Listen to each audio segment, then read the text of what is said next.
Fue, sin embargo, entre los pelagianos que Agustín escribió sus más importantes obras teológicas.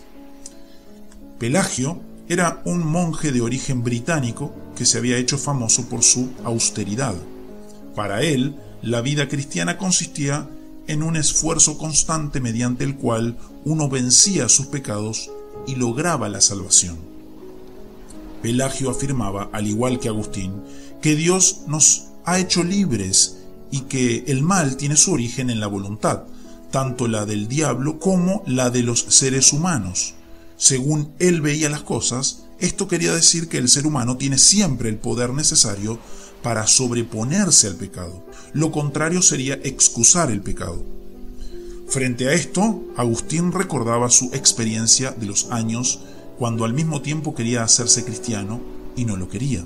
Para él, la voluntad humana no era tan sencilla como lo pretendía Pelagio. Hay casos en los que deseamos algo y al mismo tiempo no lo deseamos. Lo que es más, todos sabemos que aunque queramos querer algo, no por ello lo lograremos. La voluntad no es siempre dueña de sí misma.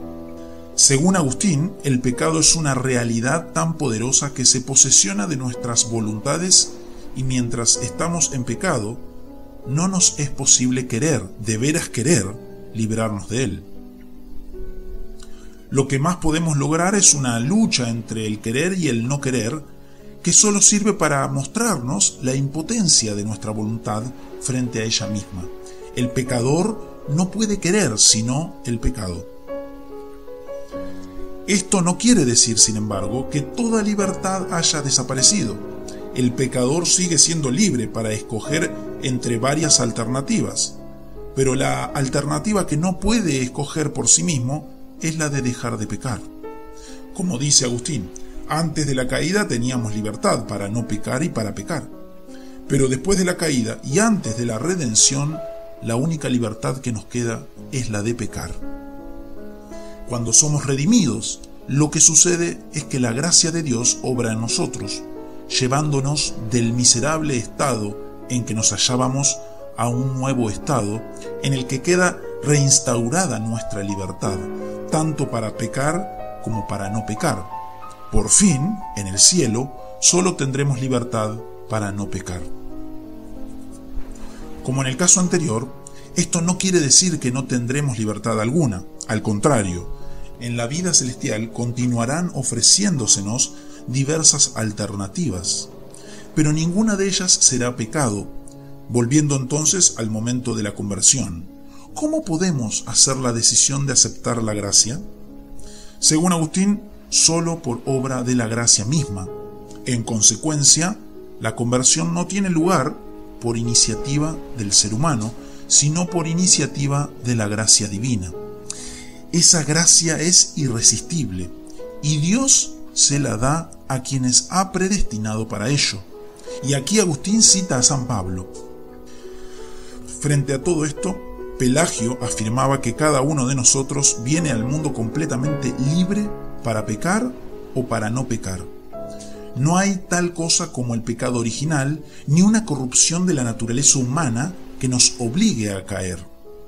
Si caemos, es por cuenta y decisión propia.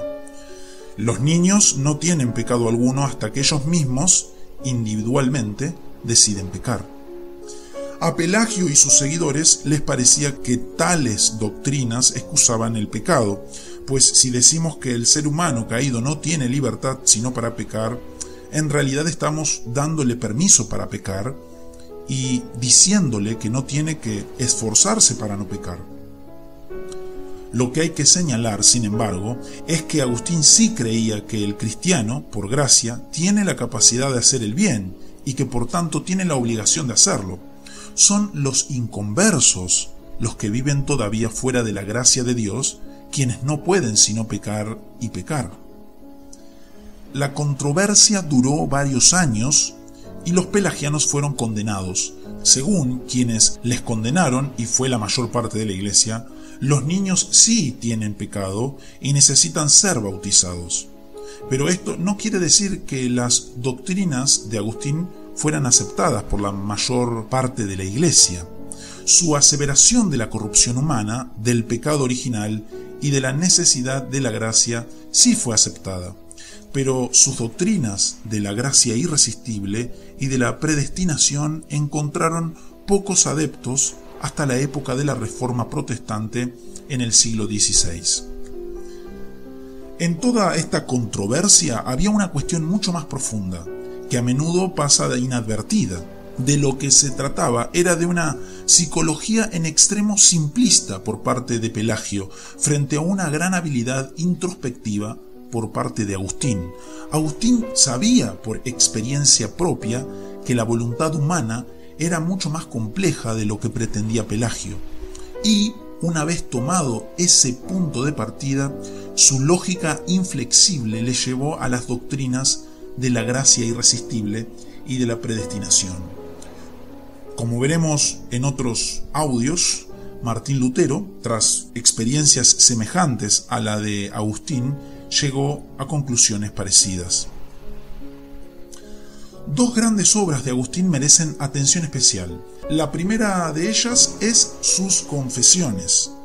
Esta obra es una autobiografía espiritual donde Agustín nos narra, o más bien le narra a Dios en oración, el peregrinaje y las luchas que hemos descrito anteriormente. Se trata de una obra única en la antigüedad que no conoció escritos de este tipo. Y se trata también de una obra de extraordinario interés y valor psicológico, aún en el siglo XX. La otra obra que merece atención especial es la Ciudad de Dios.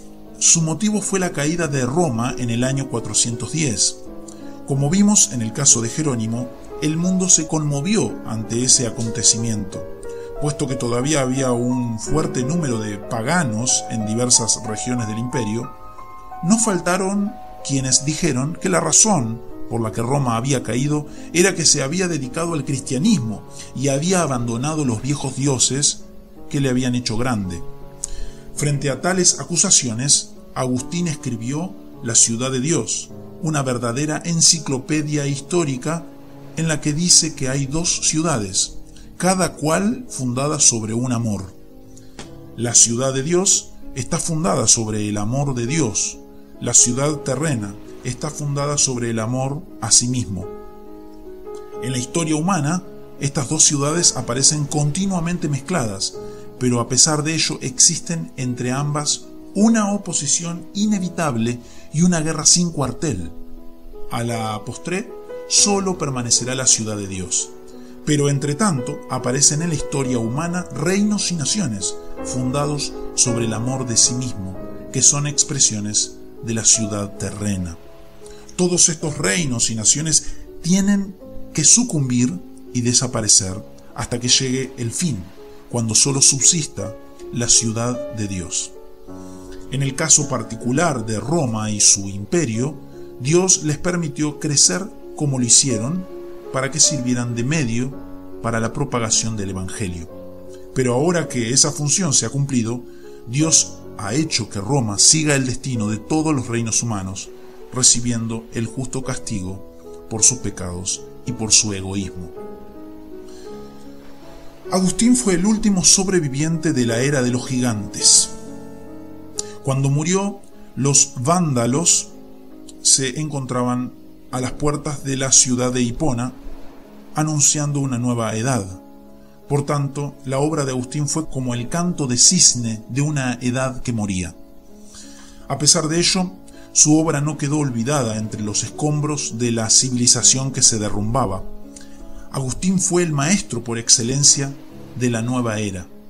Durante toda la Edad Media, ningún teólogo fue más citado que él y por tanto, a la postre, se convirtió en uno de los grandes doctores de la Iglesia Católica Romana. Y sin embargo, Agustín fue también el autor favorito de los grandes reformadores protestantes del siglo XVI. Luego, de entre todos aquellos gigantes, ninguno tan notable como este último, que llevó a cabo su obra en una pequeña ciudad del norte de África, pero cuyo impacto se hizo sentir en los siglos por venir en todo el cristianismo occidental, tanto católico como protestante.